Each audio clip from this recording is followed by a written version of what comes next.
close your eyes for a moment, if you will, or simply let your gaze soften on the nearest shadow. It is late. The world outside has grown still, and the air in your room carries that particular weight of a deep, quiet night. Perhaps you have a blanket pulled up to your chin, or a cup of something warm nearby. That is good. Settle into that comfort, because we are going to travel now. We are going to travel not across oceans or through time machines, but simply back a few centuries to a place where warmth was not something you could find by turning a dial or pressing a button. We are going to a medieval castle on a winter's night, long before central heating, long before fireplaces graced every chamber, when the stone walls seemed to breathe cold air, and the only light came from a single, trembling flame. Picture a castle not as a tourist attraction, not as a ruin with informative plaques and a gift shop. Picture it as it was lived in, massive, drafty, damp. Stone absorbs cold like a sponge absorbs water. It holds it, cradles it, and releases it slowly into the skin of anyone who lingers too long.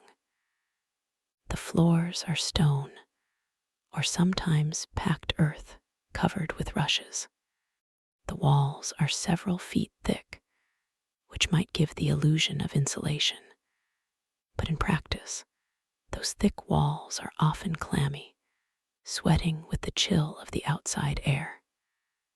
Windows are narrow slits designed for defense, not for letting in the sun.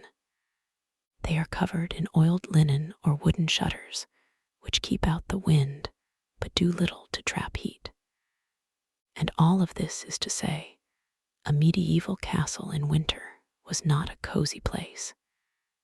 It was a fortress, yes, a fortress against enemies, but also against the cold.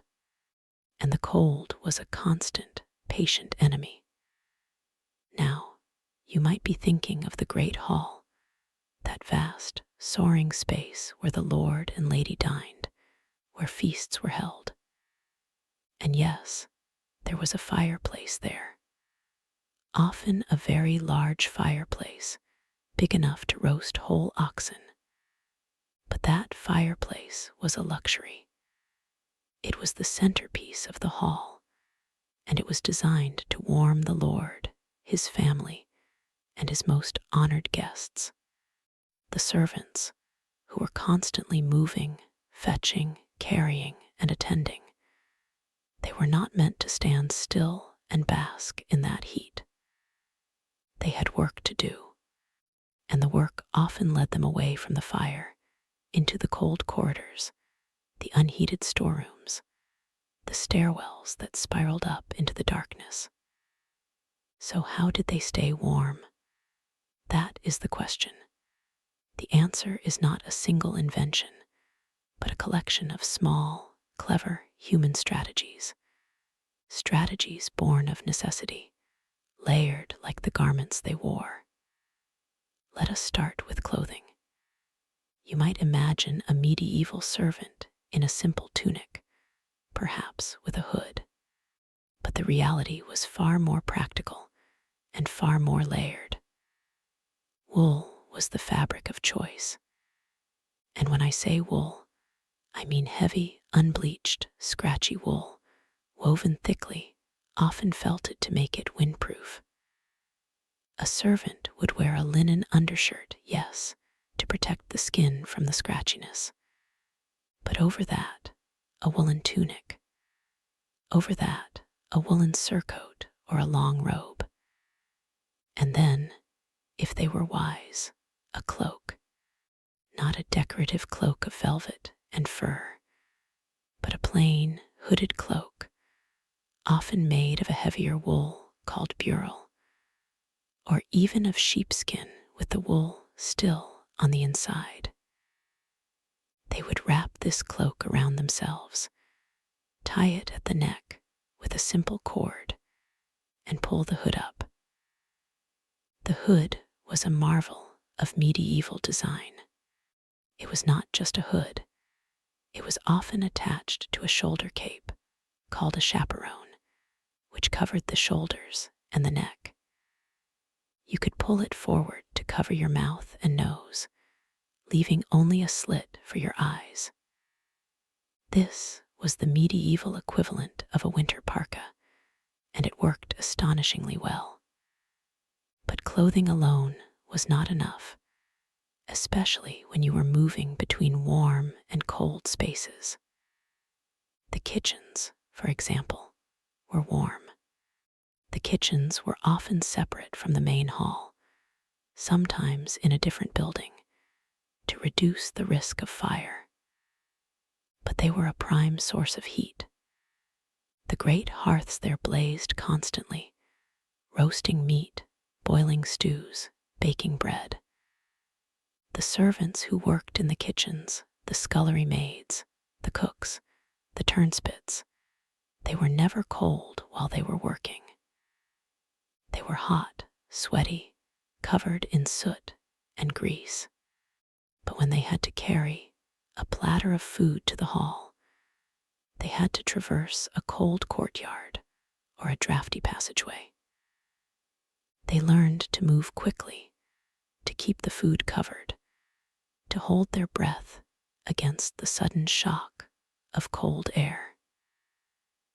And they also learned to layer their clothing in a way that could be easily adjusted. A vest or a short jacket could be thrown on over the tunic for the journey, then removed back in the kitchen. Then there were the braziers. A brazier is a simple metal container, like a shallow bowl on legs, filled with hot coals. These were placed in chambers that had no fireplace, or in corridors where people might need to pause. A servant assigned to a particular chamber, say the ladies' solar or a guest bed chamber, would carry a brazier in, set it on the floor or on a stone slab, and add fresh coals from the main fire. The glowing coals would radiate a gentle, dry heat, enough to take the edge off the cold for a small room. But you had to be careful. Braziers produce carbon monoxide, and without proper ventilation, they could be deadly. Servants knew this, often by painful experience. They would crack open a shuttered window just a little, just enough to let the fumes escape, even if it let in a little cold air.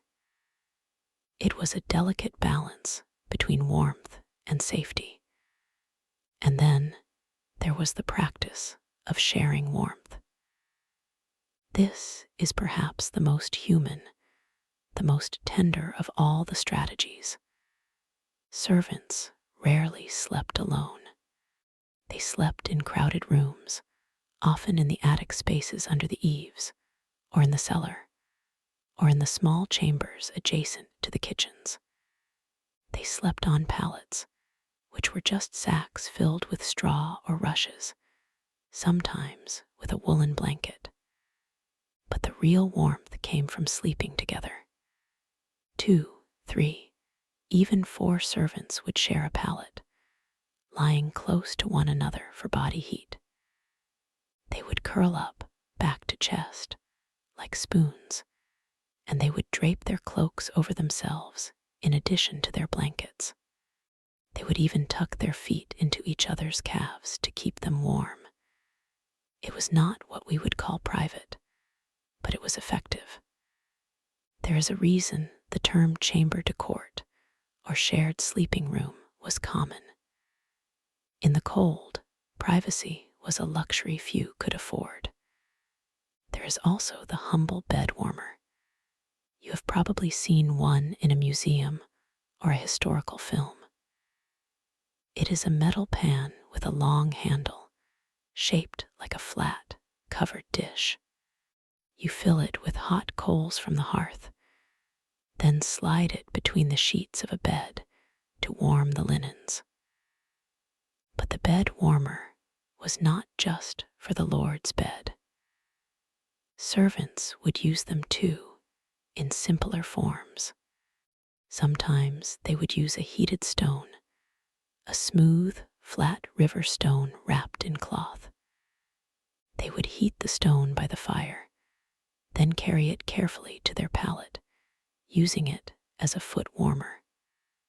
Hot bricks were another option, though they could crack if heated too quickly. And there were earthenware pots filled with hot water or sand, sealed with wax, that could hold heat for hours.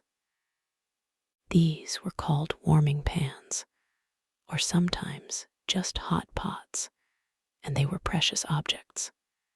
A servant might spend a few minutes by the fire, warming a stone, then rush to their bed, wrap the stone in a rag, and stuff it under the covers.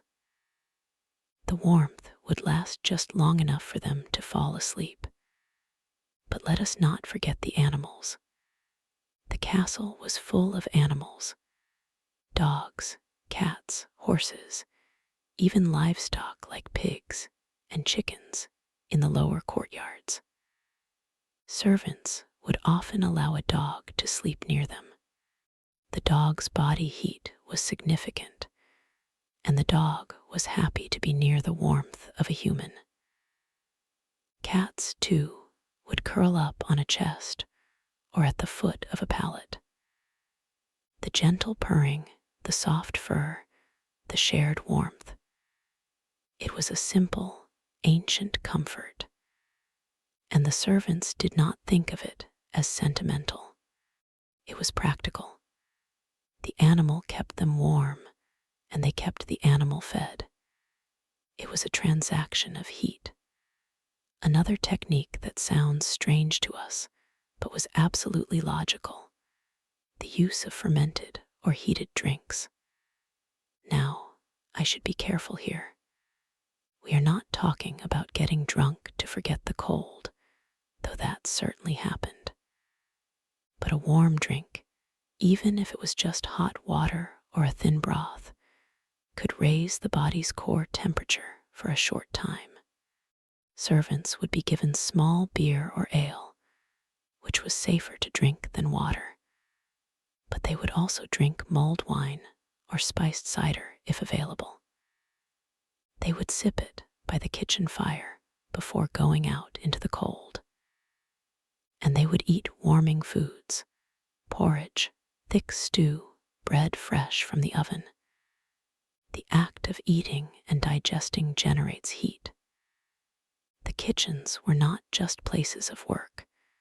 They were the heart of the castle's warmth, both literally and figuratively.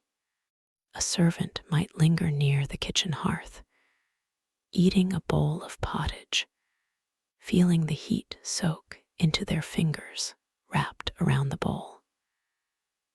Then they would steel themselves, stand up, and head back into the cold. There's also the architectural design itself, which you might not think of as a warming strategy, but it was.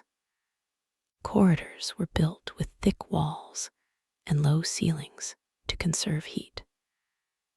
Stairwells were often spiral, which acted as a kind of chimney, drawing warm air from lower floors upward. But they also created drafts. Servants knew the drafts. They knew exactly which corner of a corridor was the most sheltered, which alcove had a pocket of warm air from a nearby brazier. They navigated the castle not just by sight, but by sensation. They knew where to stand to catch a stray wisp of warmth from the great hall fire, even if they were not allowed near it. They knew that the upper floors were colder, and they would avoid staying there longer than necessary.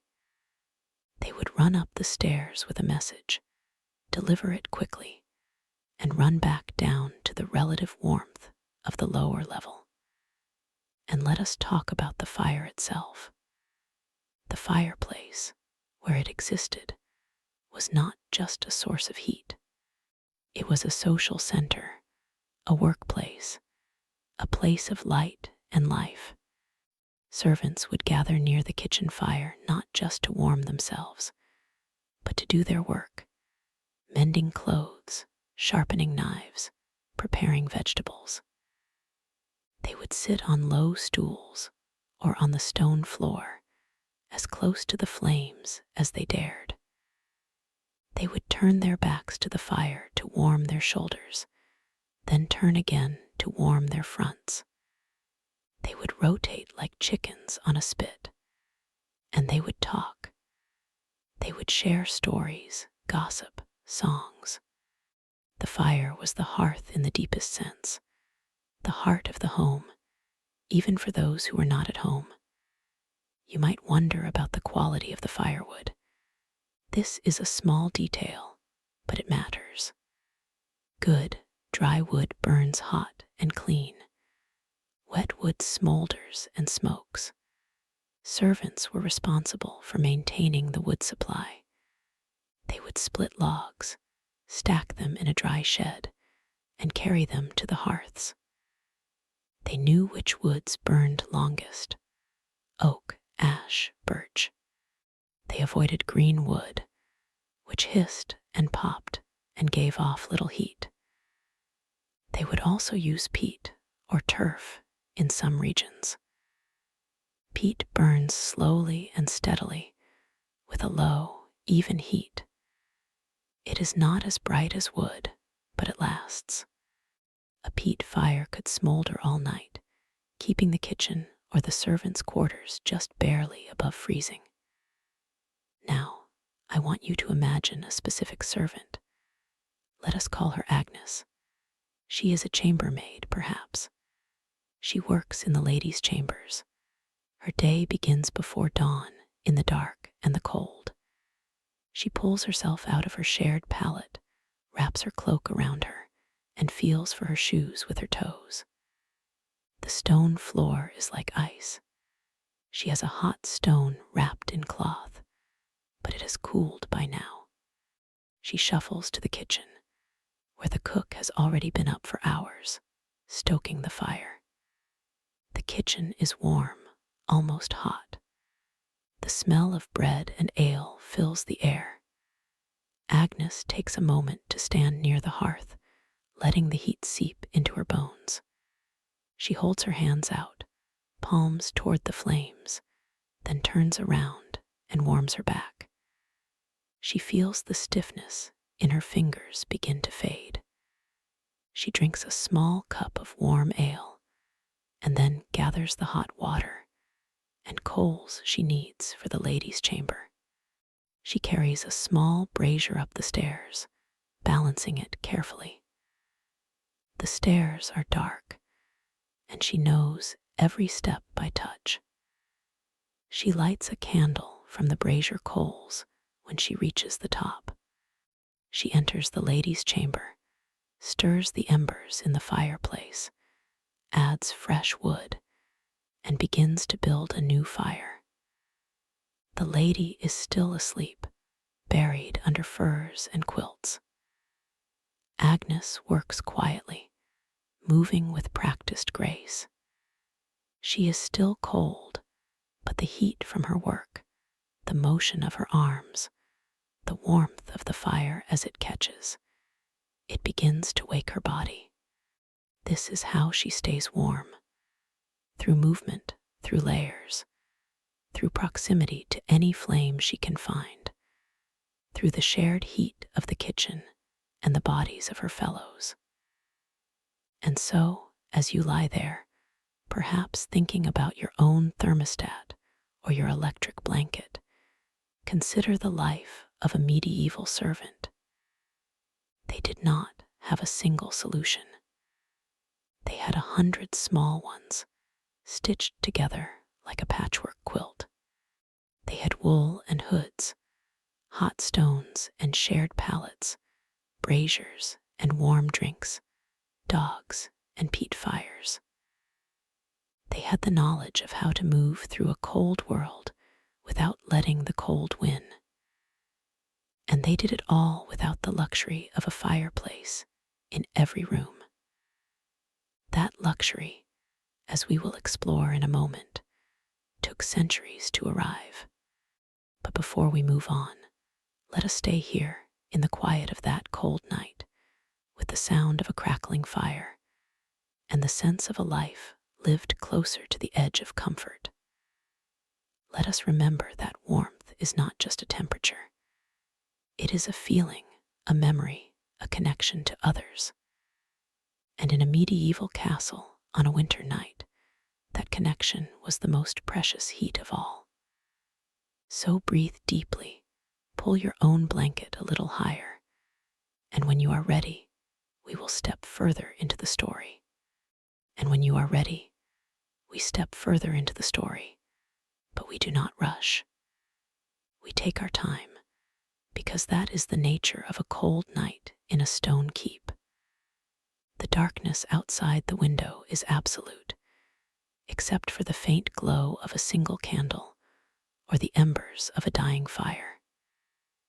In that quiet, the castle is not a monument to power and stone. It is a living, breathing organism, and every part of it is connected by the thin threads of warmth and cold. Let us talk about the garments the servants wore, because clothing was not just fashion. It was survival. A servant did not have the luxury of a wardrobe full of silks and velvets. Their clothes were made for work and warmth. Wool, of course, was the foundation. Wool from sheep raised in the surrounding countryside, carded, spun, and woven into thick, coarse cloth. It was not soft against the skin. It could be scratchy and heavy, but it trapped air in its fibers. And trapped air is what keeps a body warm. A servant might wear a linen shirt next to the skin, which could be washed, though not often, and then over that a woolen tunic, and over that a woolen cloak or mantle. The cloak was often hooded, or they wore a separate hood called a chaperon, which could be pulled up over the head and fastened under the chin. These hoods were not just for rain or wind. They were for trapping the heat that rises from the neck and shoulders. A good hood could make the difference between a tolerable walk across a cold courtyard and a miserable one. Now, let us consider the feet. Feet were perhaps the most vulnerable part of a servant's body because they touched the cold stone floor constantly. Shoes were simple, leather, often with a wooden or rope sole, and they were not waterproof. They could be stuffed with straw or wool for insulation.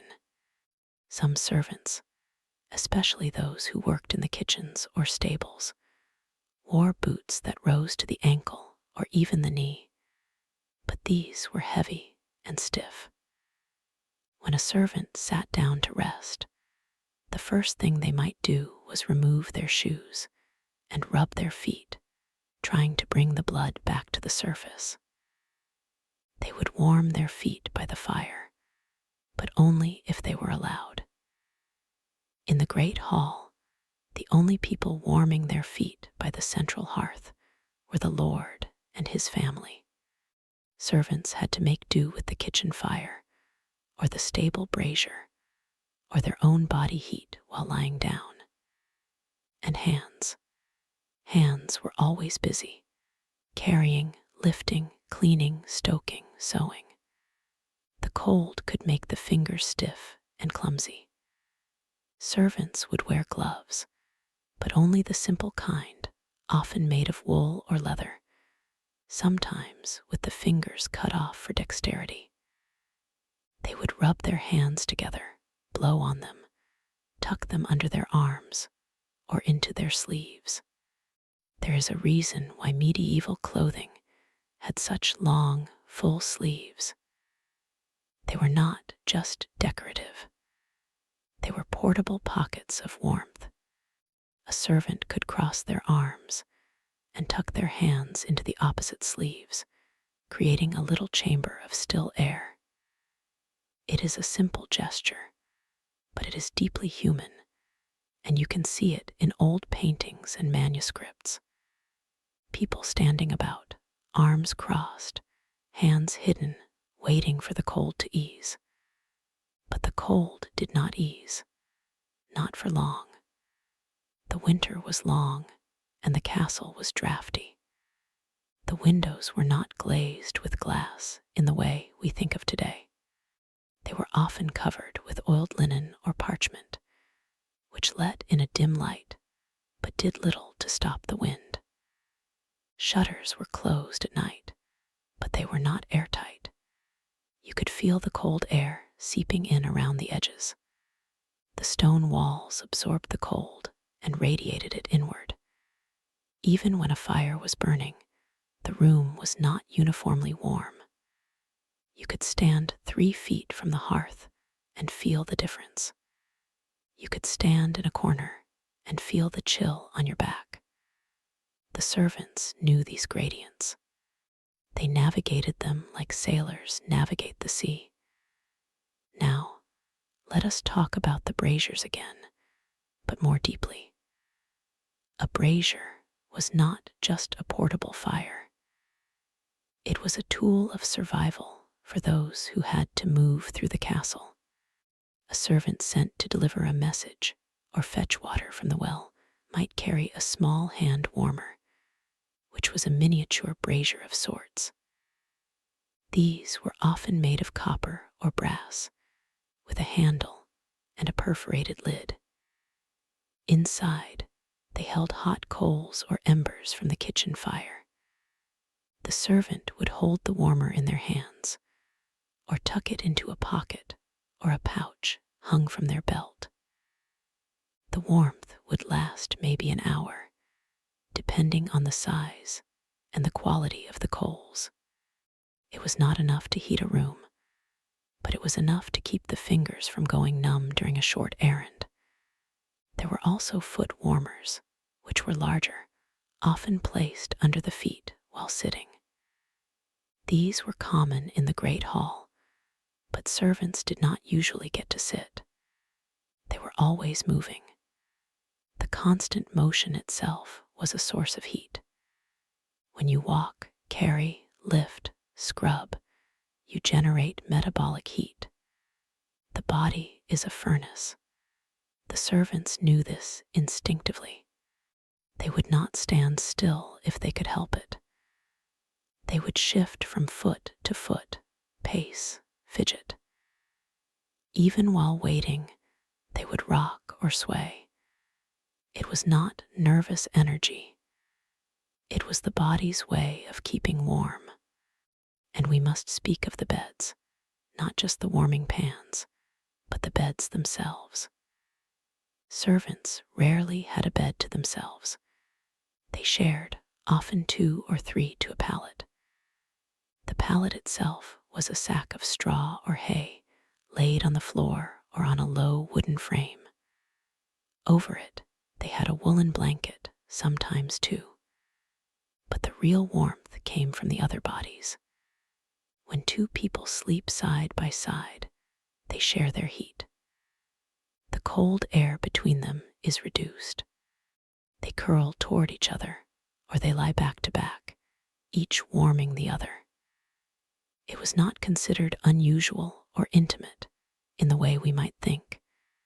It was simply practical. The body heat of a sleeping fellow servant was as valuable as a hot stone or a fire. Now, think about the beds of the wealthy. They had canopies, curtains, heavy hangings. These were not just for display. They created a microclimate. The curtains kept the heat from the fireplace trapped around the bed. The canopy prevented the heat from rising to the high ceiling. The lord and lady would sleep in a cocoon of warmth surrounded by wool and feathers and fur. The servants did not have that luxury, but they did have the straw. Straw is an excellent insulator. The pallet, filled with fresh straw, could hold the warmth of a body for a surprising amount of time. When a servant got up in the middle of the night to tend a fire or answer a call of nature, they would try to rearrange the straw to retain the heat. They would burrow back into the same warm spot when they returned. There is also the matter of the kitchen itself, which we have touched on but not fully explored. The kitchen was the warmest place in the castle, sometimes unbearably hot. Cooks worked in a haze of heat and steam. The great hearths were always burning, and there were often multiple ovens. The kitchen was a place of constant activity, and the servants who worked there were drenched in sweat, even in winter. They would strip down to their linen shirts, or even work bare-chested in the heat. But when they finished their shift, they would step out into the cold corridor, and the sweat would chill them instantly. They had to change quickly or wrap themselves in cloaks to avoid catching a fever. The contrast between the heat of the kitchen and the cold of the rest of the castle was a constant danger. Many a kitchen servant suffered from chills and coughs because of this. But there was a strategy. They would not leave the kitchen all at once. They would linger near the door, letting the cold air mix with the warm, allowing their bodies to adjust. They would put on their woolen layers before stepping fully into the cold. They would carry a hot drink or a small brazier to sustain them on the walk to their sleeping quarters. The kitchen was the heart of warmth, but it was also a place of peril for those who had to leave it. And let us not forget the stables. The stables were warm too because of the animals. Horses and cattle generate a great deal of body heat. The stables were often built with thick walls and low ceilings to keep that heat in. Servants working in the stables might sleep there, in the hayloft, above the steaming animals. They would burrow into the hay, which is another excellent insulator. The smell of horse and straw and dung was strong, but it was preferable to the cold stone of the castle. Some servants preferred the stable to the hall. It was quieter, warmer, and you could curl up next to a horse and feel the great barrel of its flank rising and falling with breath. The horse did not mind. It was a living radiator. Now, I want to return to the idea of the patchwork quilt of warmth. Each technique was small, but together they formed a system. The servants were not passive victims of the cold. They were active managers of their own thermal environment.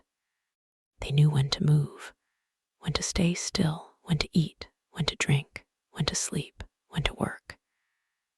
They knew which corners of the castle were the warmest, which stairwells had the most draft, which days were mild and which were bitter. They read the weather in the way the fire burned, in the way the smoke curled, in the dampness of the stone. There is a particular phenomenon called the cold stone sink. Stone is dense and heavy. It absorbs heat slowly and releases it slowly. In winter, the stone of the castle walls and floors became cold and stayed cold for months. The servants would try to insulate themselves from the stone.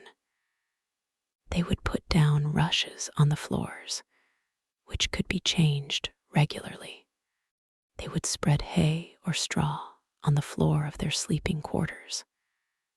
They would use wooden platforms to lift their pallets off the stone.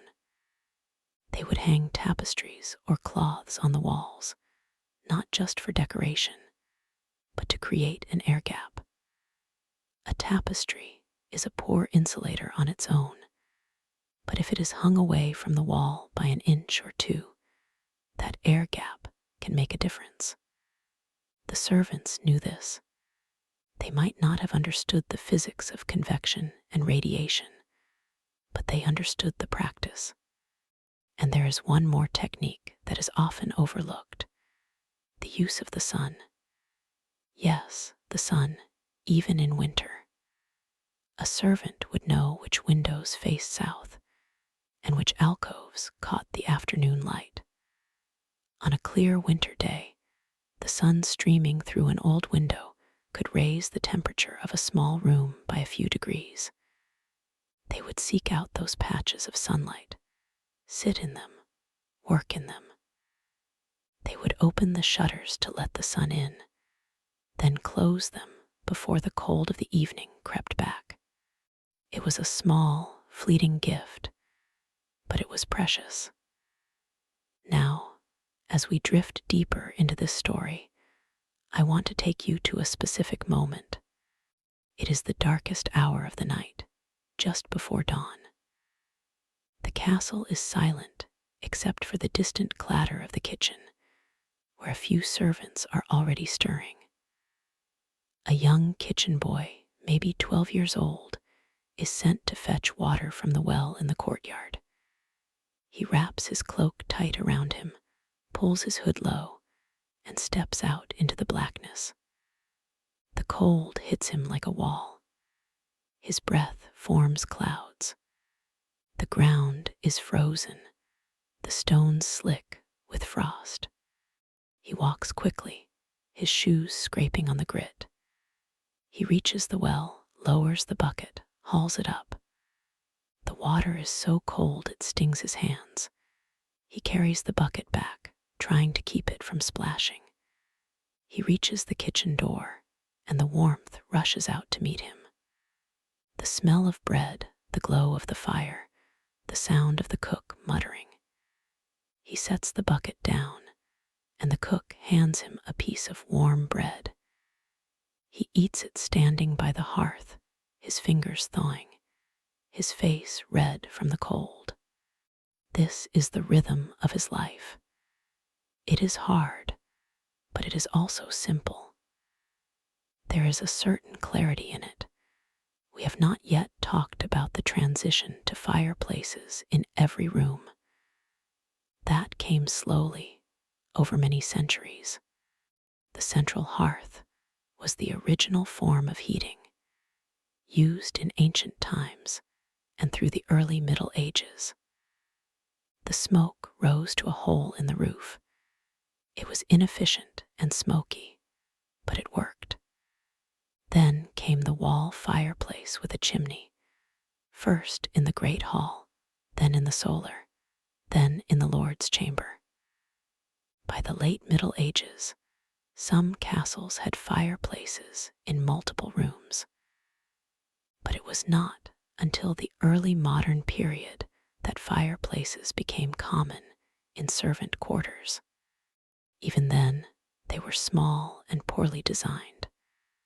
The servants still relied on their old techniques, but the invention of the fireplace with a proper chimney was a revolution. It directed the smoke out of the room, so the air was cleaner. It radiated heat from the stone or brick of the fireplace itself. It allowed for smaller, more efficient fires, and it could be installed in rooms that previously had no heat at all. The servants, when they finally got their own fireplaces, would have been amazed. A fire in their own sleeping quarters. A fire that did not smoke out the entire room. It was luxury beyond measure. But it took time, and in the meantime, they made do.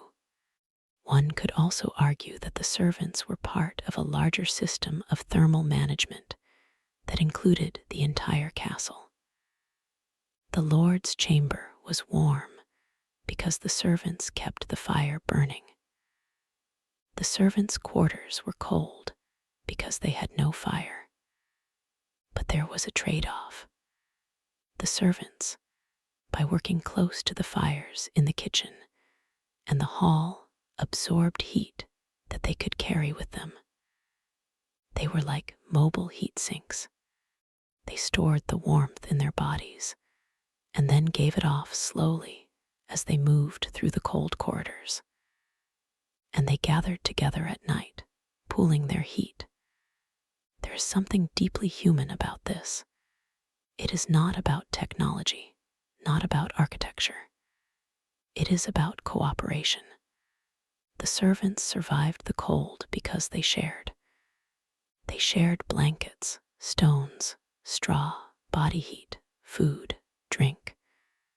They were a community of warmth. In the modern world, we have central heating and electric blankets, and we often forget that warmth is not just a commodity. It is a relationship. It is something we give and receive. So as you lie there, perhaps in your own warm bed, surrounded by your own layers of blankets, you might think of Agnes, the chambermaid, or the kitchen boy, or the stable hand. They are long gone, but their struggle with the cold is a universal story, and we can learn from them. We can learn to appreciate the small sources of warmth: a hot drink, a dog curled at our feet, the sun through a window, the body of someone we love. And we can be grateful that we do not have to face the cold without a fireplace in every room. But we can also admire those who did. The story continues, but we are in no rush.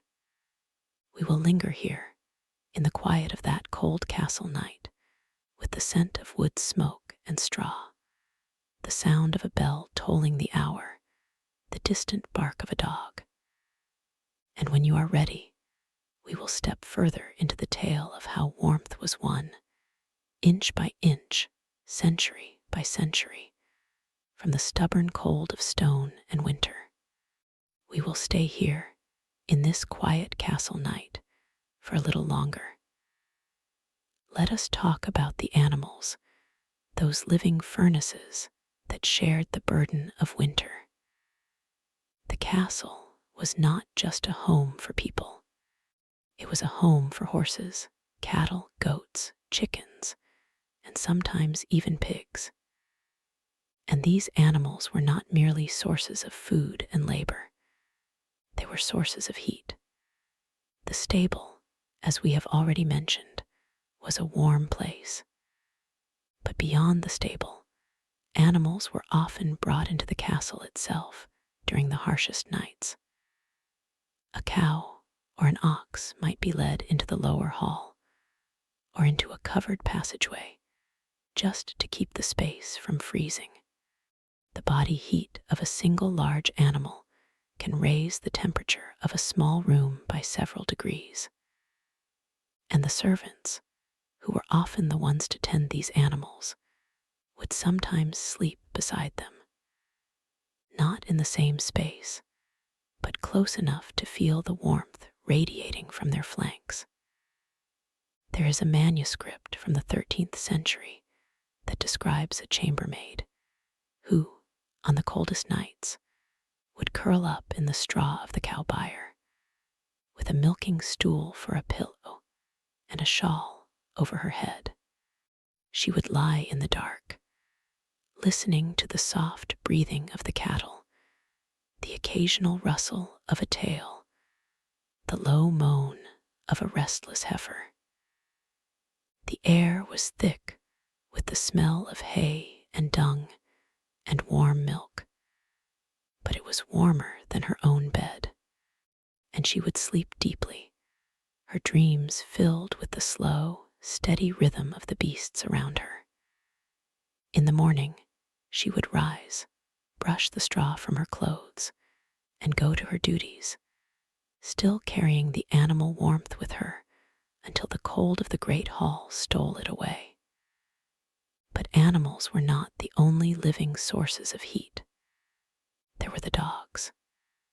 Many castles kept dogs, not just for hunting and guarding, but for companionship, and yes, for warmth. The dogs would sleep in the hall near the fire, and the servants would sometimes let them into the sleeping quarters if the night was particularly bitter. A dog is a small furnace with its thick fur and its high body temperature. To have a dog curled at your feet in a cold stone room is to have a small, faithful hearth. The servants knew this. They would share their thin pallets with the dogs, and in return, the dogs would give them warmth and comfort. And then there were the cats. Cats are not as generous with their heat as dogs, but they know how to find the warmest spots in a room. A servant might see the castle cat curled on a shelf above the hearth, or nestled in a pile of drying herbs, or tucked into a basket of wool. The cat was a barometer of warmth. If the cat was content, the room was tolerable. If the cat was shivering near the fire, you knew it was a bad night. The servants would sometimes bring the cat to bed with them, not so much for the warmth, because a cat is small and independent, but for the company. A cat purring in the dark is a sound that makes the cold seem less lonely. Let us now think about the kitchen itself. The kitchen was the heart of the castle's warmth. It was the place where a fire burned all day, and often all night, for cooking and baking. The kitchen fire was not a small, tidy hearth. It was a roaring, roaring fire, with flames that licked at the soot-blackened walls, and a great iron cauldron hanging above it. The heat from that fire radiated into the surrounding rooms. The servants who worked in the kitchen were perpetually warm, even sweating, while their colleagues in the other parts of the castle were shivering. But they paid a price. The kitchen was smoky, greasy, and chaotic. The air was thick with the smell of roasting meat, burning fat, and wood smoke. The heat could be oppressive, even dangerous. A kitchen servant might have burns on their arms or eyes red from the smoke, but they were warm, and the kitchen was also a place of stored heat. After the fire died down for the night, the stones of the hearth and the walls of the oven remained warm for hours. The servants would place themselves near these still warm surfaces, leaning against them, absorbing the last of the heat before it faded. They might even sleep in the kitchen, on the floor, with their backs to the oven. It was not comfortable, but it was survivable. We should also speak of the garments the servants wore.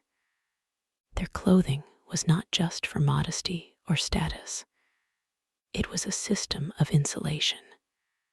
They wore multiple layers, often made of wool, which is a natural insulator even when wet.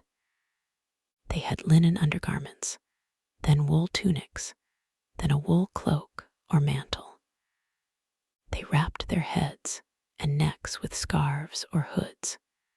They wore leather boots, often lined with fur or wool, and they stuffed their shoes with straw or rags. They wore mittens, not gloves, because mittens keep fingers together and share heat. And they wore belts, which help to keep the layers tight and reduce drafts. One of the most important garments was the hood, often called a chaperone or a cowl. It covered the head, the neck, and sometimes the shoulders. The head is a major source of heat loss and the servants knew to cover it. They would pull the hood low over their forehead and tuck the fabric around their ears. They might even pull the hood up over their mouths on the coldest days, so their breath warmed the cloth and created a small pocket of moist heat around their face. And they had pockets. Yes, even medieval servants had pockets, though they were often small pouches tied to a belt. In these pouches, they might carry a small stone or a piece of metal that they had heated in the fire, wrapped in a cloth, to hold in their hands or press against their stomach. This was a primitive but effective hand warmer. They would also carry small amounts of dried herbs, like rosemary or lavender, not for warmth, but for the illusion of freshness, to mask the smell of smoke and sweat and damp wool. Let us now consider the role of the bed itself. The bed was not a four-poster with a canopy for everyone. That was luxury. For servants, the bed was often a wooden frame with ropes stretched across it, supporting a straw mattress. On top of that, they would pile blankets, but not just any blankets. They would use wool blankets, sometimes sheepskins, and they would also use the cloaks and garments they had worn during the day. They would sleep fully dressed, because taking off one's clothes would release the trapped heat. They would pull the covers over their heads, creating a small tent of warm air, and they would breathe into that tent, humidifying the space and making it feel warmer. The medieval servant's bed was a nest. It was built over time with layers of straw, hay, and cloth. It was a place of refuge, and it was defended. A servant would not willingly leave that bed on a cold night. The act of getting up in the dark to use the privy or to tend the fire was a painful transition. They would dread it. They would hold their urine as long as possible. They would lie in the warm darkness, listening to the wind howl outside, grateful for the weight of the blankets and the warmth of a sleeping companion. And now, let us drift into a specific memory, though it is not mine, of course. It is a memory that might have belonged to a laundress in a castle in the northern reaches of Scotland around the year 1340. Her name, perhaps, was Elspeth. She was a widow, past 50, with hands cracked from the lye and the cold water. She had a small room in the base of a tower, with a single window that faced north. The room was damp, because the wall was thick and the mortar was crumbling. But she had a good bed, a proper wooden frame, with a straw mattress that she refreshed every autumn. She had 3 blankets, one of them a heavy wool from her own sheep. She had a piece of canvas that she hung over the window at night to block the draft. And she had a small basket of hot coals that she would bring from the kitchen fire each evening, carefully wrapped in clay to prevent burning. She would place this little coal basket near her bed, and it would radiate a gentle heat for an hour or 2, just enough to take the chill off the room. And Elspeth had a cat, a gray tabby, who slept on her chest and purred. The cat was a living hot water bottle. Elspeth would lie on her back, the cat rising and falling with her breath, the coal basket glowing faintly in the dark. She would listen to the sounds of the castle, the creak of the wood, the scurry of rats, the distant laughter of the guards in the hall. She would think of her husband, who had died in a raid, and her children, who had grown and moved away. She was alone, but she was not cold. She had her routines, her small rituals of warmth, and she was content. We see this pattern everywhere. The servants of the castle were not simply enduring the cold, they were dancing with it. They knew its moods, its habits, its favorite corners. They adapted, not out of choice, but out of necessity. And in that adaptation, they found a kind of wisdom. It is a wisdom that we have largely lost because we have replaced the cold with the flick of a switch. But perhaps, on a quiet winter night, we can remember. We can feel the ancient memory of huddling together, of sharing a blanket, of eating a hot meal by a single fire, of waking in the dark, and knowing that the warmth of a horse or a dog or a cat is the only thing between us and the hard, unyielding cold. This is the story of how medieval castle servants stayed warm. It is not a story of great inventions or heroic feats. It is a story of small, careful, repeated actions, of holding a heated stone, of sharing a bed, of wrapping a cloak tightly, of seeking the sun, of following the animals, of loving the kitchen fire, of trusting the community.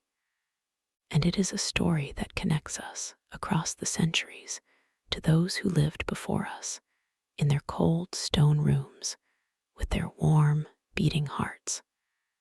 But we are not done yet. There is more to say about the transition to the fireplace, and there is more to say about how the servants, when they finally got their own fires, changed the very fabric of the castle. But that is for another moment. For now, let us stay here in the quiet of the night, with the scent of coal and fur, the weight of wool, the sound of a cat purring, and the knowledge that warmth is never just a thing. It is a gift, passed from hand to hand, from body to body, from heart to heart. And that is enough for tonight. Yet the night was long, and the story is not over. Let us linger a little longer in that cold stone world before we speak of the great change that came with the chimney and the fireplace. We have talked of the kitchen, of the animals, of the humble bed and the coal basket. But there is one more layer to this quiet dance with the cold, one that touches the very bones of the castle itself. Consider the walls. They were not merely barriers against the wind. They were masses of stone and mortar, thick and damp, and they held a memory of temperature. On a winter's day, the sun would creep through the narrow windows and warm a small patch of floor, but the walls themselves remained cold for hours, sometimes for days. A servant learned to avoid touching the walls with bare skin. They would lean against them only if a thick wool cloak or a sheepskin padded the contact.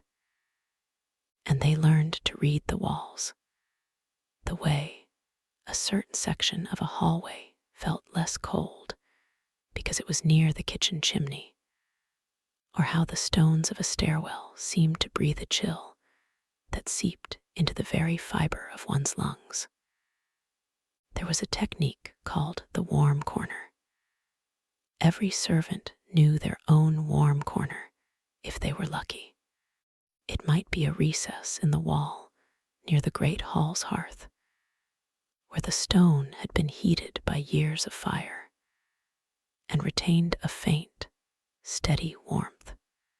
Or it might be a niche in the bakehouse, where the ovens radiated a gentle heat long after the bread was taken out. The servants would gather in these corners during the day, not to rest, but to work. They would sew or mend or shell peas or tell stories with their backs pressed against the warm stone. It was a communal warmth, shared and guarded. No one was allowed to stand in the warm corner for too long alone. It was a privilege that rotated like the turn of a watch. And speaking of rotas, the servants had a system for the use of the only truly hot place in the castle, the hearth in the great hall. After the lord and his family had finished their evening meal and retired, the hearth was still blazing. The servants would then descend upon it, not to clear the tables, but to claim the heat. They would pull benches close to the fire, sit on their heels, and extend their hands and feet toward the flames. They would turn slowly, like roasting meat, warming each side in turn. A senior servant, perhaps the steward or the housekeeper, would sit nearest the fire, and the young kitchen boys and laundresses would wait their turn, pressing in from the edges. The room would be dim, lit only by the fire and a few tallow candles, and the servants would speak in low voices, their heads nodding with exhaustion. This was the evening gathering, the last moment of community before the cold sent them each to their separate beds. Now, let us consider the problem of the privy, a delicate subject, but an important one for warmth. The medieval privy was often a small, cold chamber with a stone seat over a chute. It was exposed to the outside air, and the seat was like a slab of ice. Servants dreaded the call of nature at night. They would hold it as long as possible, as we said.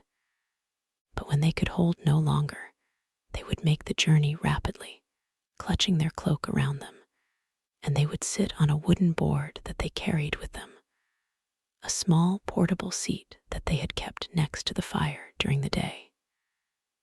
This board, called a night stool or a close stool in better households, was a precious object. The servant would warm it against the fire before bed, then place it over the cold privy seat, creating a thin barrier of warmth. Some even carried a heated stone to place on the board to keep the seat tolerable. These small inventions were not written down in any manual. They were passed from servant to servant by word of mouth, by demonstration, by the quiet wisdom of those who had suffered before. And then there was the matter of washing. In a cold castle, a full bath was a rare luxury, and often reserved for the lord or the lady. For servants, washing was a quick, brutal affair. They would heat a small amount of water in a pot over the kitchen fire, then carry it to a cold corner of the laundry or the scullery. They would wash only the exposed parts, face, hands, and perhaps the feet, and do it as quickly as possible, shivering all the while. The rest of the body remained untouched under the layers of wool and linen, and the natural oils of the skin were left undisturbed. This was not just because of modesty. It was because those oils provided a thin, precious layer of insulation. Soap was harsh, and washing stripped the skin. The servants knew this in their bones. They would sometimes go for weeks without a full wash in winter, and the smell of the castle, thick with smoke, sweat, and stale wool, was a constant companion. But it was the smell of survival. Now we have spoken of the animals, the horses, the cows, the pigs, the dogs, the cats. But one animal deserves special mention: the goose. Geese were kept in many castles, not just for meat and eggs, but for their down. The servants would pluck the geese gently in the spring, gathering the soft underfeathers, and they would stuff their pillows and mattresses with this down. A down-filled mattress was a world of difference from a straw one. It trapped the body's heat, it molded to the shape, it was light and yielding. A servant lucky enough to have a down mattress slept warmer than many a night on his rope bed. And the geese themselves, when they were alive, were fierce guardians. They would honk at strangers, and they would gather together at night, huddling for warmth, and their bodies would keep each other alive in the coldest weather. The servants would sometimes take an old goose into their sleeping quarters, not as a pet, but as a living heater. The goose would stand in a corner, its feet on a layer of straw, and its body would radiate a steady, gentle warmth. It was a strange sight, but a practical one. Now we come to the great shift, the arrival of the fireplace, or rather, the chimney. For centuries, the main hearth in the great hall was an open fire in the center of the room, with a hole in the roof to let the smoke escape. That was inefficient and smoky. The smoke would fill the hall, stinging the eyes and blackening the beams. But it also trapped a layer of warm air near the ceiling, and the servants would sometimes climb up to the rafters, where the air was warmest, to sleep. Yes, imagine a servant curling up on a narrow beam, high above the smoky hall, with a blanket and a prayer. That was a real practice, but eventually the technology improved. In the late medieval period, stone chimneys were built into the walls, with a fireplace that drew the smoke upward and outward. This was a revolution. The heat from the fire was now contained within a small space, reflected back into the room by the stone back of the hearth. The room became warmer, and the smoke was reduced. But this new technology was expensive. It was first installed in the Lord's chambers, the solar, the guest rooms.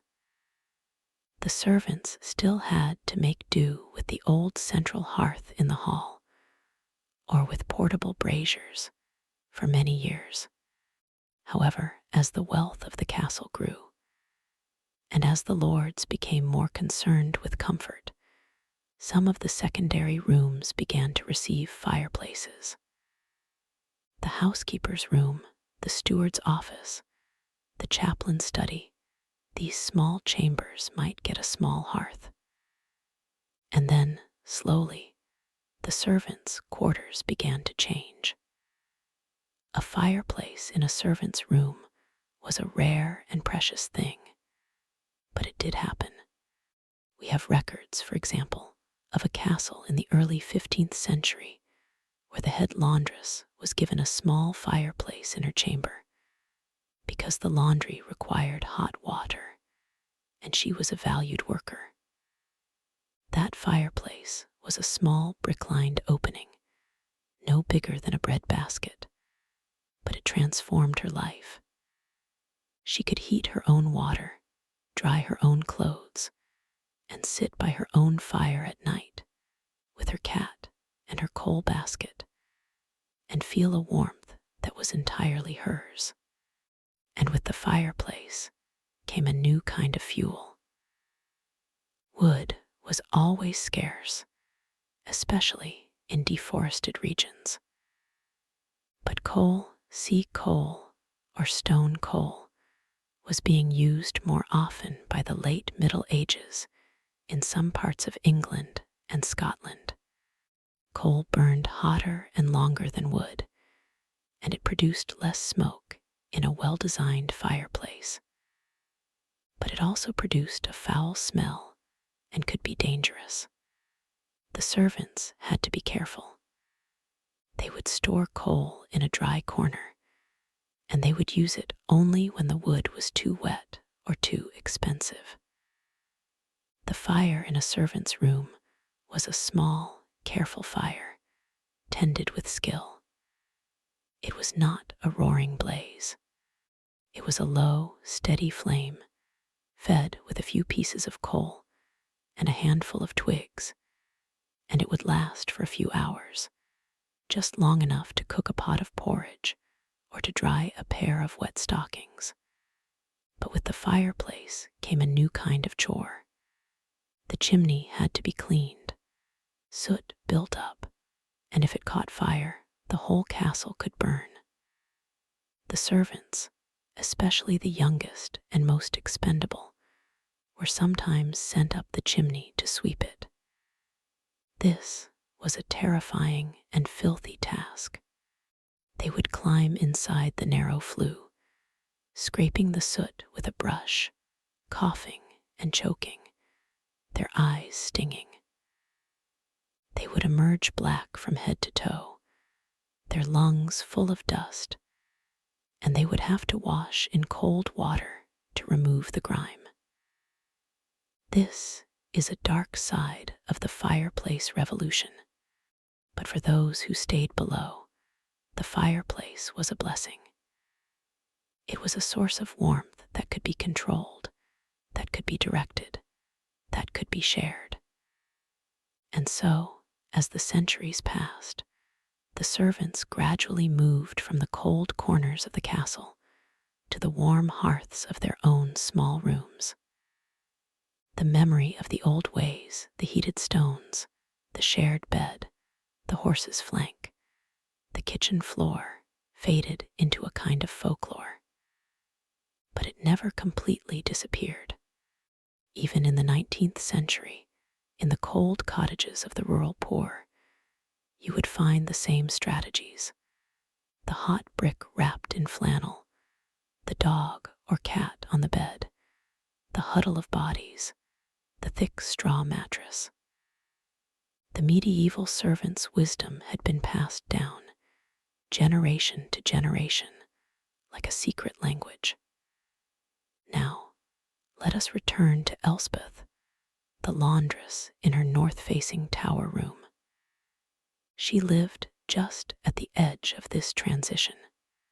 In her castle, the Lord had installed a chimney in his solar a decade earlier, but the servants' rooms still had only the old coal basket and the cat. Elspeth had seen the Lord's fireplace with its carved stone mantel and its iron grate, and she had felt the heat that poured from it. She dreamed of having one of her own.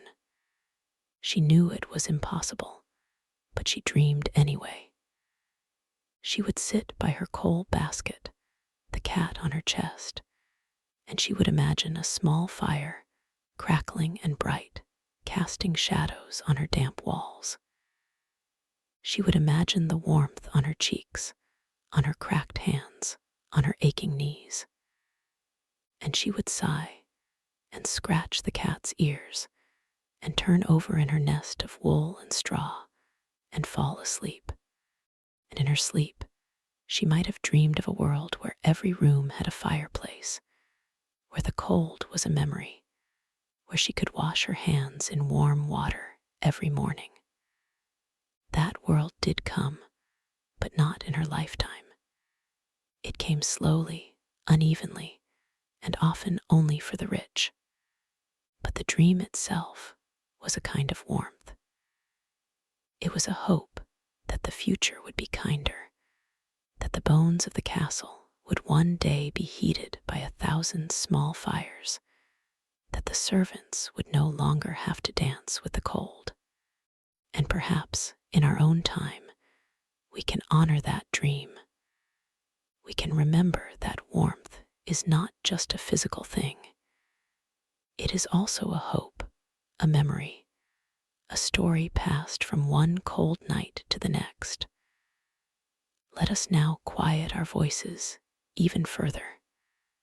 The hour is late. The fire in our own hearth is dying down. candle is low. The cat, if you have one, is purring. Let us think of the medieval servant, wrapped in wool, leaning against a warm stone, breathing slowly, listening to the wind. They are not us, and we are not them. But we share the same sky, the same seasons, the same need for warmth. In that, we are connected. And that is enough for now. But we will return one more time to this story on another night, when the air is cold and the memory of heat is sweet. So rest now. The story will wait. The servants will wait in their warm corners. And you, listener, can close your eyes and feel the weight of a blanket, and know that you are part of a long, long line of beings who have sought the fire and found it, in one form or another, in the heart of the dark. But wait, there is one more corner of the castle we have not yet visited, one more hidden chamber where the cold was fought with a peculiar kind of ingenuity. And that is the kitchen. The kitchen, you see, was not just a place for cooking.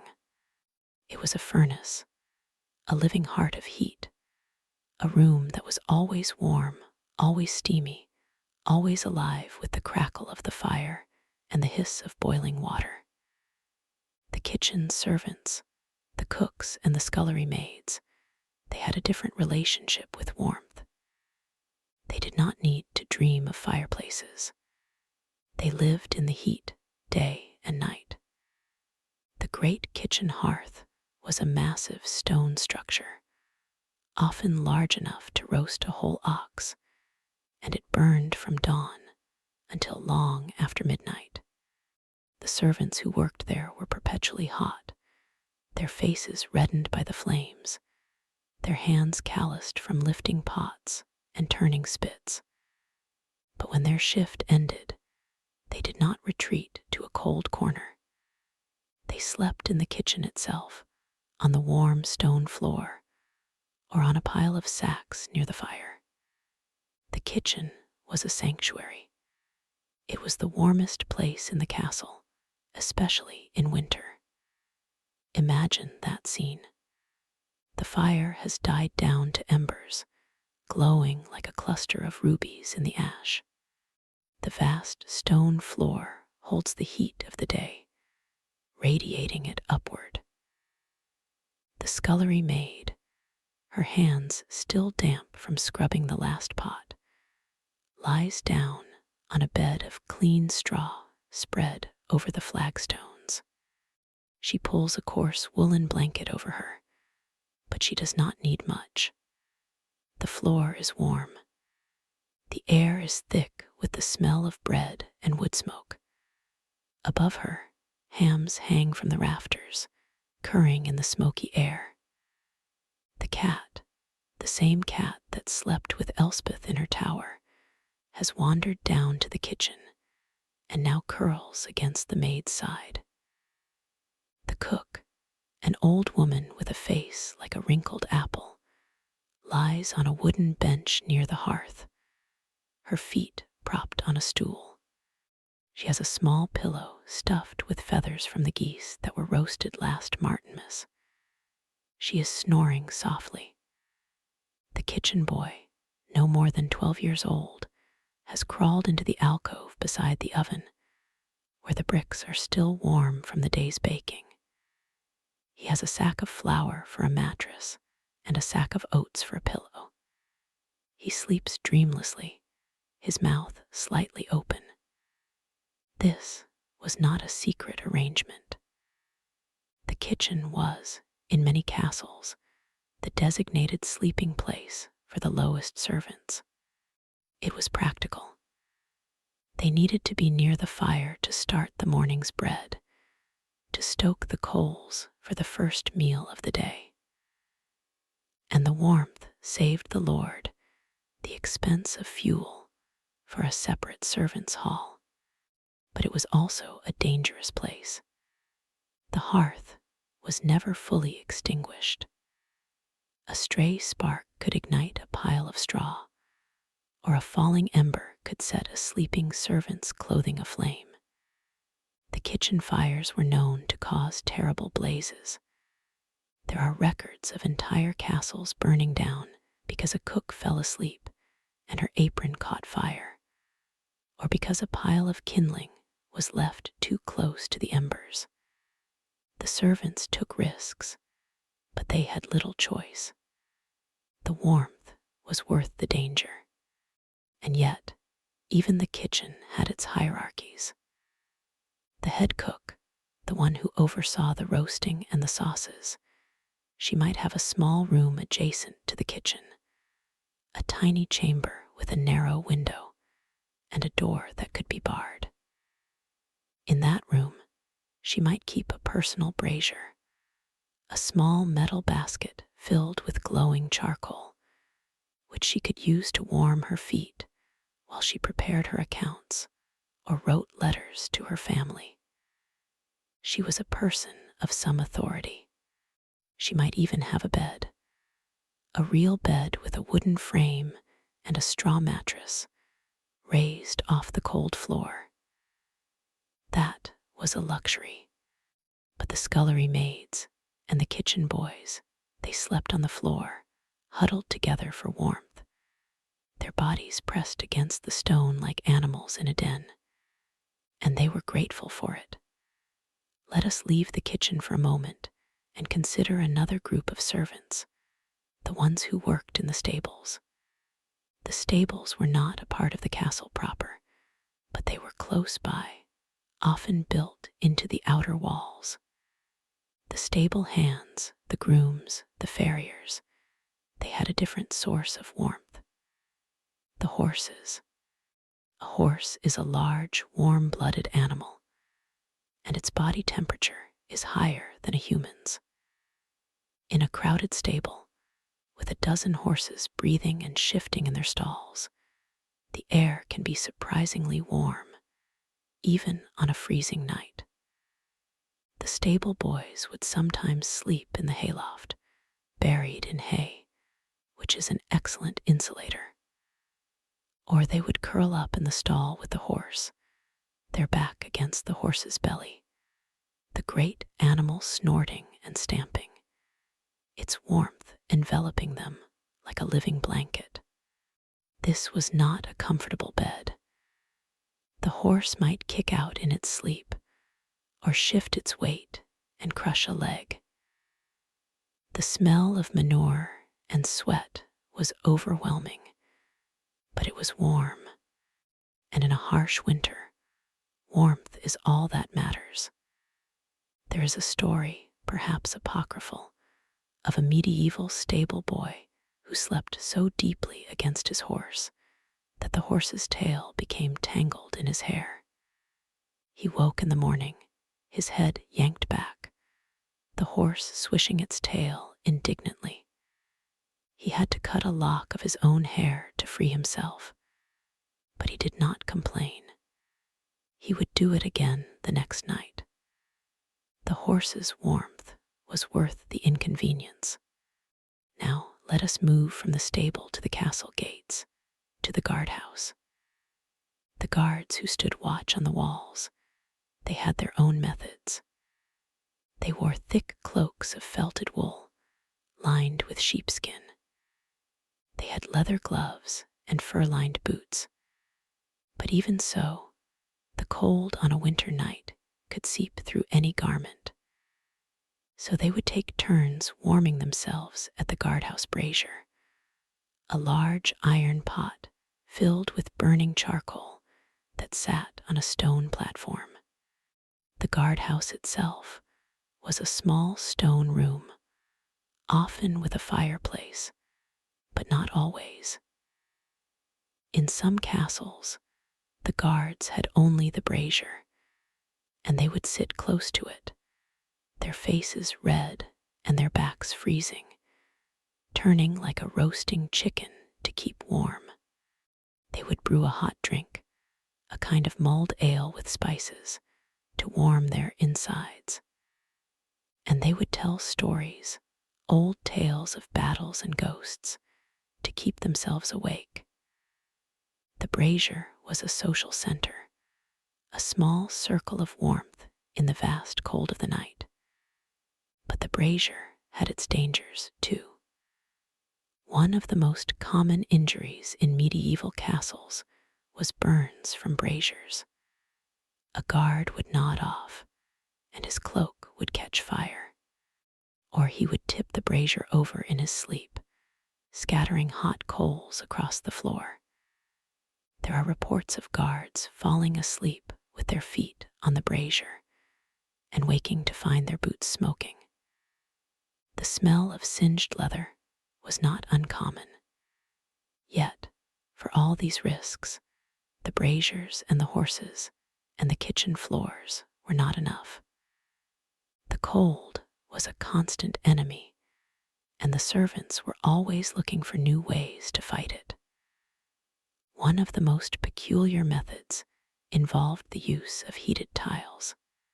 In some castles, especially in regions where clay was abundant, the servants would make flat clay tiles about the size of a book and heat them in the oven or the fire. Then they would wrap the tile in a cloth and carry it to their bed. The tile would hold the heat for hours, slowly releasing it as they slept. These were called warming tiles or stone bottles in some places, though they were not bottles at all. They were dense, heavy, and they required careful handling. If the cloth slipped, the hot tile would burn the skin. But when used properly, they were a marvel of comfort.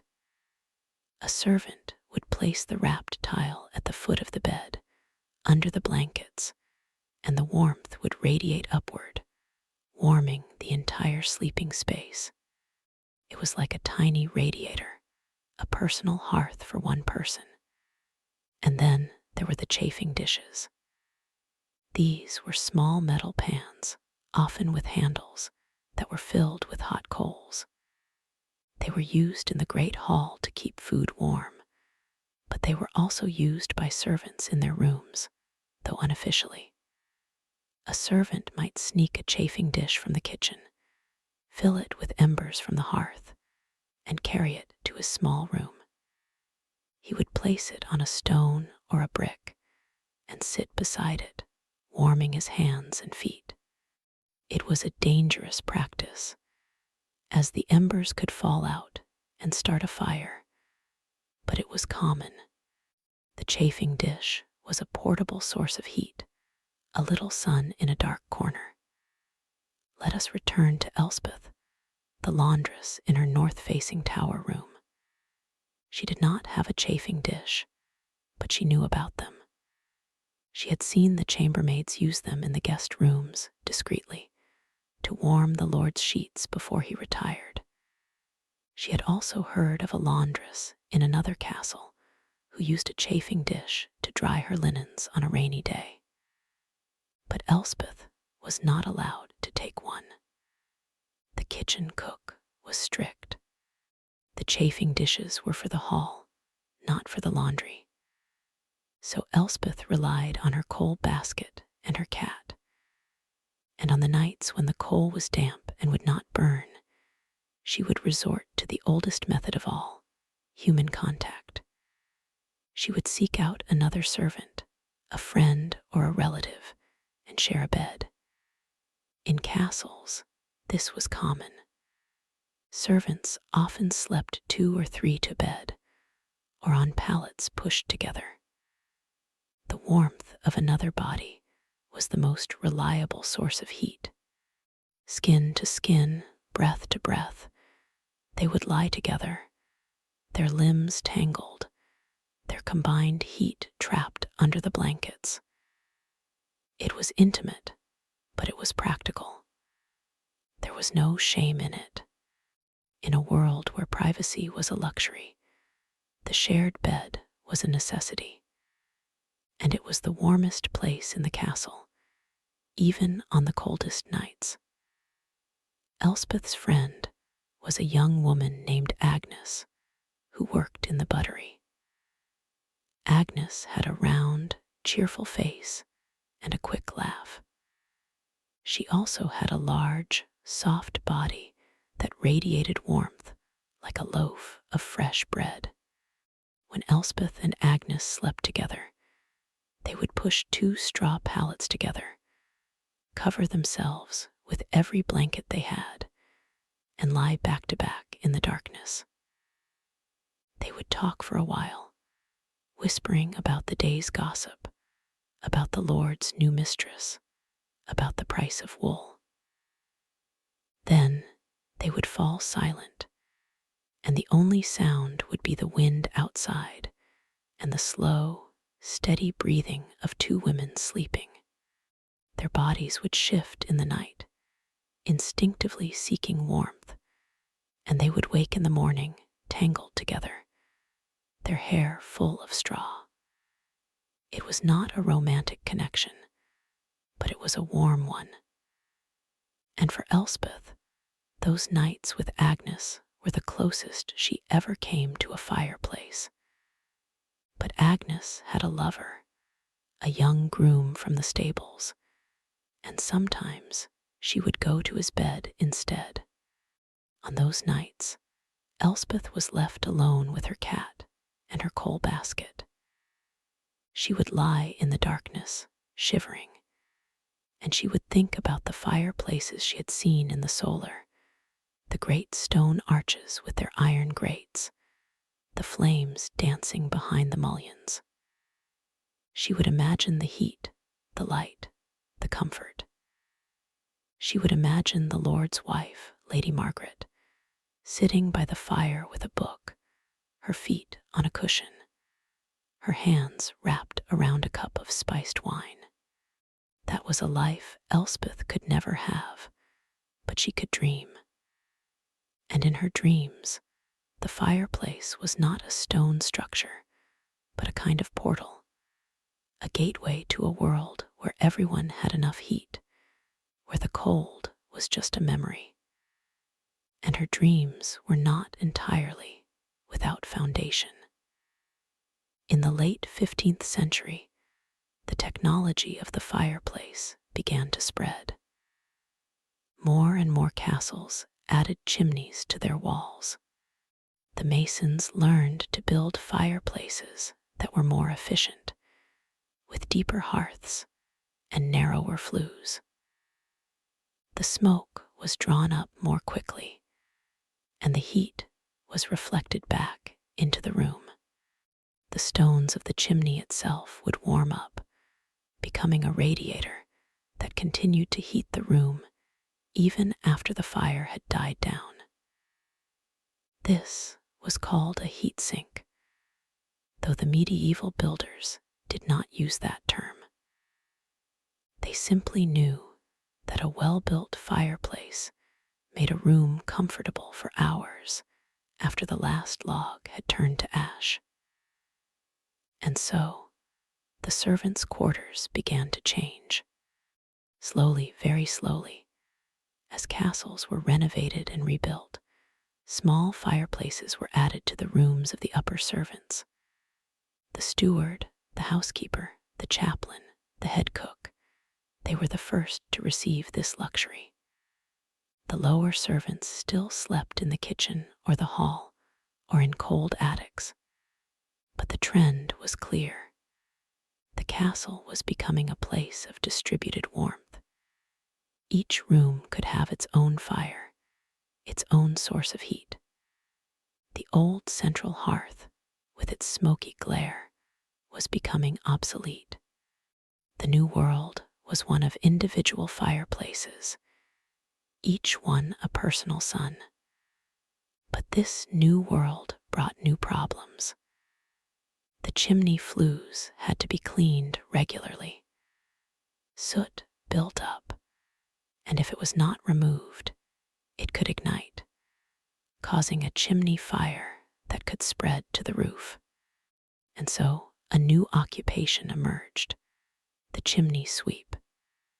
Usually a young boy, small enough to climb inside the narrow flue, he would scrape the black crust from the walls, his skin covered in soot, his lungs filled with dust. It was a miserable job, but it kept the fires burning safely. The castle servants would sometimes hear the boy coughing in the dark of the chimney, a hollow sound. They would leave a bowl of milk and a piece of bread for him at the base of the hearth. It was a small kindness, a recognition that even the heat of the fire came at a cost. And so, as the centuries turned, the medieval servant's world grew warmer, but also more complex.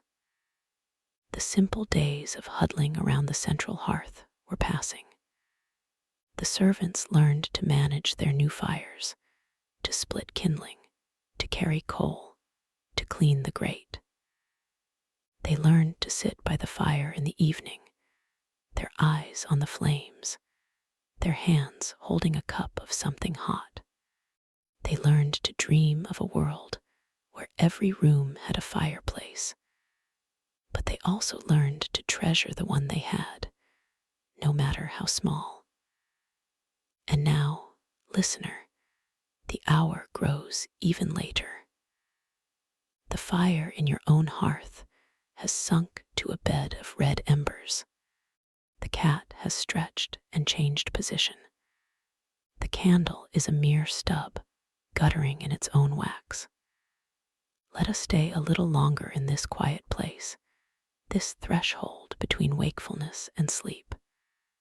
Let us think of the medieval servant, not as a distant figure from a dusty history, but as a person just like us, with the same needs, the same fears, the same longing for warmth. In the deep night, when the wind howls and the shadows dance, we are all the same. We are all seeking a little fire. We are all holding a hot stone wrapped in cloth. We are all curling up next to a warm animal or a warm friend. The methods change, but the need does not. And so, let us stay with Elspeth one more moment. She is lying in her tower room, the coal basket dead and cold. The cat has left her, seeking a warmer spot. She is alone, and the cold is beginning to bite. She pulls her woolen blanket up over her head, and she curls into a ball. She thinks about Agnes, who is probably with the groom tonight, and she feels a little envious. But then she remembers the stone she left near the fire in the kitchen hearth. Before the fire went out, she had placed a smooth river stone in the embers. Now she gets up, her joints aching, and she makes her way down the spiral stairs, wrapped in her blanket, to the kitchen. The coals are still glowing. She retrieves the hot stone, wrapping it in a piece of old wool. She carries it back up, climbing slowly, her breath misting in the cold air. She places the wrapped stone at the foot of her bed, and she lies down, her feet pressing against it. The warmth spreads slowly, like a quiet secret, and she closes her eyes. She is warm. She is at peace. She is part of a long, long line of beings who have found the fire, in one form or another, in the heart of the dark. And now, let the story rest. The servants have found their warmth, and we too can find ours. The night is deep, and the world is quiet. Let us drift slowly into the comfort of our own beds, our own blankets, our own small fires. The medieval castle is far away, but its lessons remain. Stay warm, stay safe, and let the memory of heat carry you into a dreamless sleep. But listen, there is one more story to tell before the embers fade completely. For even as Elspeth drifted into her dreamless sleep, her feet pressed against the warm stone, there were other servants in the castle who found their comfort in a different kind of fire. Not the fire of the hearth, but the fire of the kitchen. The kitchen hearth was a beast of a thing, a great open mouth that burned all day and all night. It was fed by entire logs, not scraps. Its heat filled the room like a slow, heavy tide, and the kitchen was never empty. There was always someone there, a scullion stirring a pot, a baker kneading dough, a turnspit dog trotting in his wheel. The light of the fire threw shadows that danced on the stone walls, and the smell of roasting meat, of simmering broth, of baked bread, hung in the air like a warm blanket.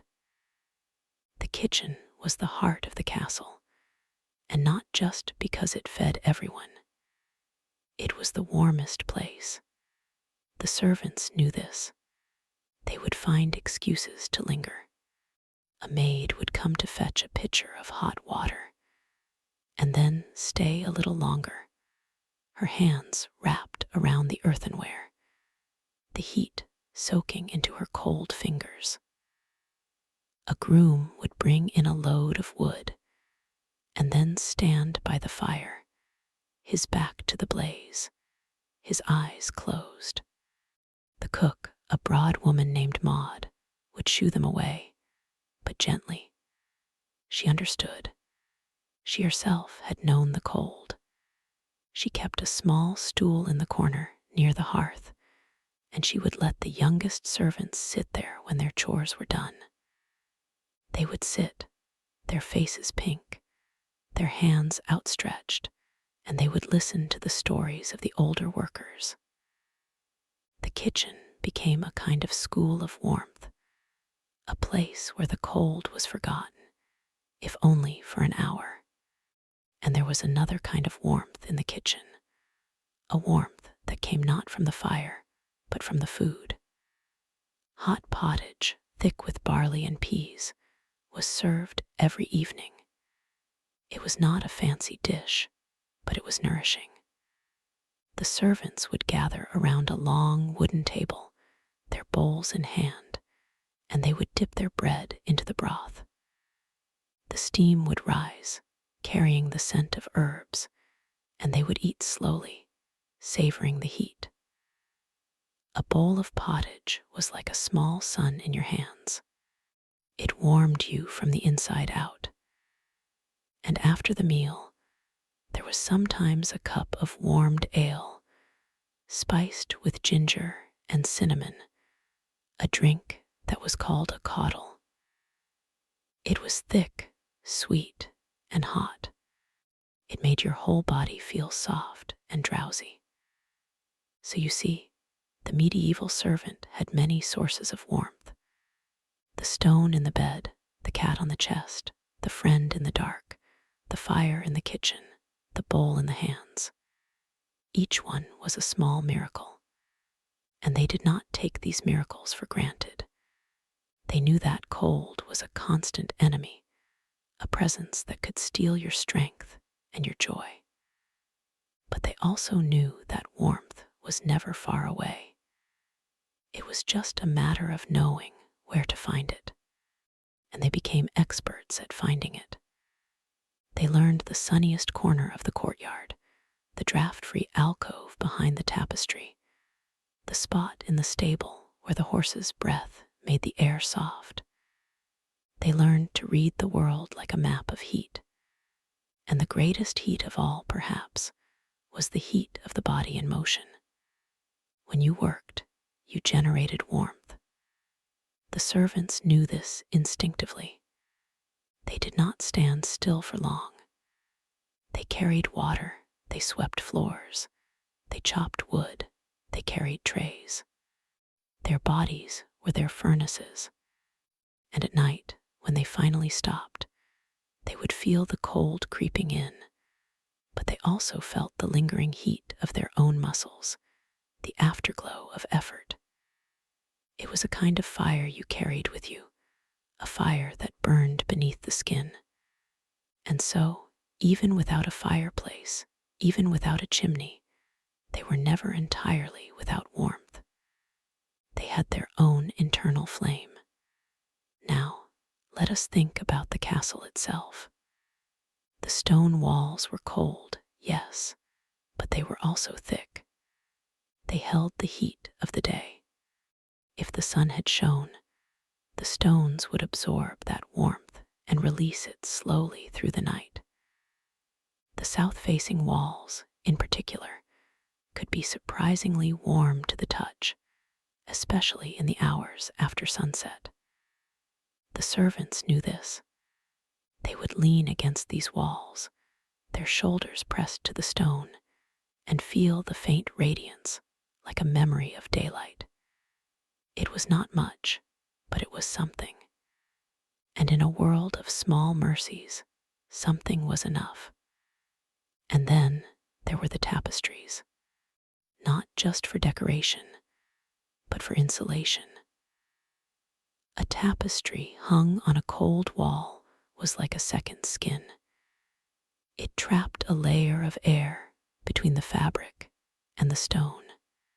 That air, still and dry, became a barrier against the chill.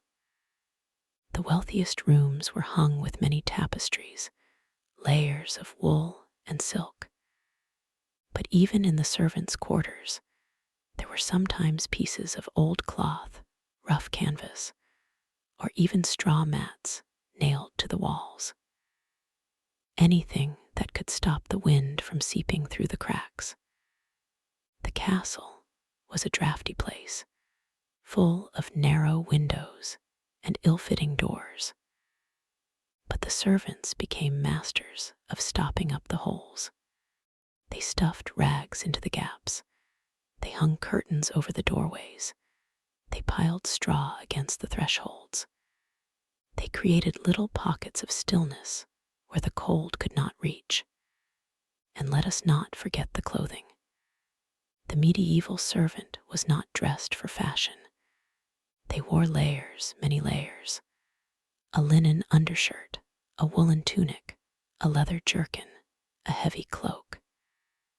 And on their feet, they wore boots lined with fur, or even just rags wrapped around their ankles.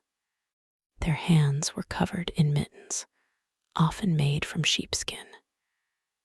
And on their heads, they wore caps or hoods, because you lose a great deal of heat from your head.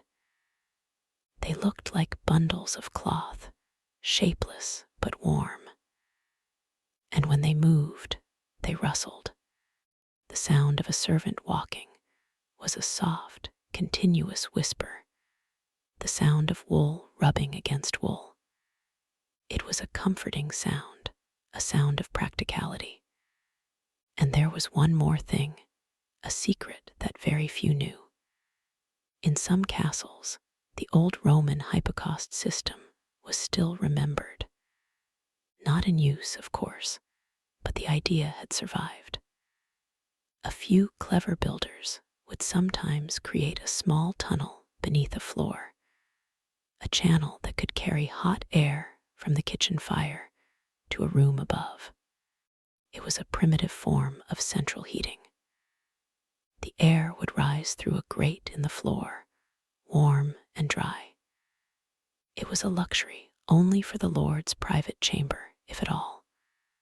But the servants would sometimes stand near that grate, their feet on the warm stone, and they would imagine the hot air rising from the bowels of the castle. It was like standing on the skin of a sleeping beast, feeling its hidden heat. And then, as the night deepened, the servants would finally settle. The kitchen fire would be banked, the logs covered with ash, so that it would smolder until morning. The maids would climb the dark stairs to their attics. The grooms would curl up in the hay lofts. The guards would wrap themselves in their cloaks by the gate. And in every corner of the castle, there was the same quiet ritual, the search for warmth, the pulling up of blankets, the tucking in of feet, the careful positioning of the body to conserve heat. It was a dance as old as humanity, one servant, an old man named William, had a particular habit. He would take a handful of dry straw and stuff it inside his tunic against his chest. The straw trapped air, and it also absorbed moisture. He believed it kept him warm. He was not wrong. Another servant, a girl named Marjorie, would sleep with her head under the blanket, even though it was not recommended. She said it was the only way to breathe warm air. And a young boy named Robin would hold a hot pebble in his hand as he fell asleep, the stone small enough to fit in his palm, its heat a tiny star. These small acts of ingenuity, these minor miracles of warmth, are the true story of the medieval castle. Not the knights, not the lords, not the battles, but the quiet struggle of ordinary people to stay warm, to survive the night, to wake in the morning with fingers that still worked, with a body that had not surrendered to the cold. And they did it, night after night, year after year. They adapted, they improvised, they shared, and they dreamed of a future where heat would be as common as air. So let us honor them, these ancestors of ours, whose warmth was hard-won. And let us, in our warm modern rooms, remember them. Remember Elspeth and Agnes and Maud and William and Robin. Remember the hot stones, the straw-stuffed tunics, the shared beds, the kitchen fires. And then, when you yourself are tucked into bed, your feet on a hot water bottle, your cat purring on your chest, your central heating humming in the walls, you can think of them and smile. You are part of the same long story, the story of staying warm. And now the fire in your own hearth has burned down to a few last embers. The room is dim. The silence is deep. Let us close our eyes and let the world fall away. The medieval castle has faded into the night, and we are left with only the memory of heat, a gentle glow in the mind. Sleep well, dream of stone walls and woolen blankets, of the scent of wood smoke and the soft breath of a friend beside you. The night is kind, and you are safe. Stay warm, stay still. Let the darkness hold you, and let the warmth he held within you. Good night.